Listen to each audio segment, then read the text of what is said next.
We're only about 24 hours from the last ballots being cast in this year's midterm elections, that is. And with key races going on in several parts of the 4 states, it's been one of the most closely monitored elections of all time. But this isn't the first time the 4 states has played a big role in national politics. KSN's Jeremiah Cook joins us now in the studio. Jeremiah, what brings presidents and presidential hopefuls to the area? So a lot of us likely remember President Obama visiting Joplin in the wake of the 2011 tornado, but that's not the first time we've had a president in town.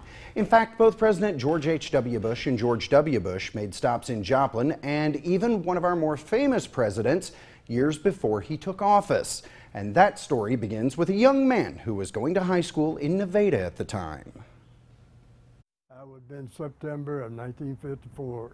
And Donald Cox was just 19 years old. The local Republican Party had a special guest coming to town to give a speech, and he was asked about keeping an eye on Davis Park the night before he arrived. They wanted to get somebody to come over and watch the ground. That guest was none other than Richard Nixon, who was serving as vice president at the time. Cox's job was to patrol Davis Park, which was much larger at the time in the overnight hours. Oh, and his only equipment for the job was a flashlight and a dog. Cox says the night started well enough, but that quickly changed when someone drove into the park. All I had was a 5-cell flashlight, metal, and that dog beside me, and he started quizzing me. Cox says he immediately asked the man to leave, but... Well, he come the second time after about 2 o'clock in the morning, and I just politely told him I wanted him to leave. The next day, then Chief of Police Darrell Ustis shed a little light on who was making those late-night visits. He said, "You ran the FBI off." And the guy told Darrell, said, "Between that dog and that kid, I wasn't about to get out of that car." Historian Brad Belk says that's just one example of the 4 states taking the national stage politically.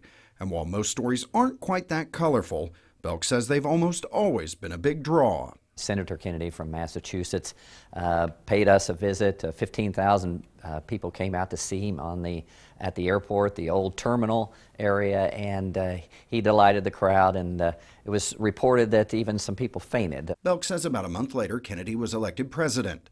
And it's not just presidents or those aspiring for the office that have made a call on the area. I find it fascinating that in 1938 that Eleanor Roosevelt came and spoke on peace, which is really prophetic in the sense that the idea of knowing what is ahead as a historian with the future of World War II, a horrific war. Cox says it was an honor for Nevada to host Nixon, even if his job that day meant he never did get to see the man who would become president. Because I was back to the backside, and I had to get all those people out where they made a drive to get them out. Davis Park is much smaller now, but Cox says that doesn't diminish the Nixon's place in Vernon County's history.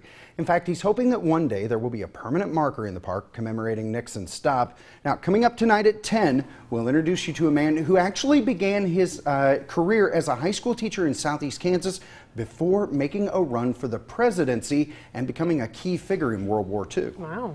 It's an impressive story, Jeremiah. Thanks. Thanks so much.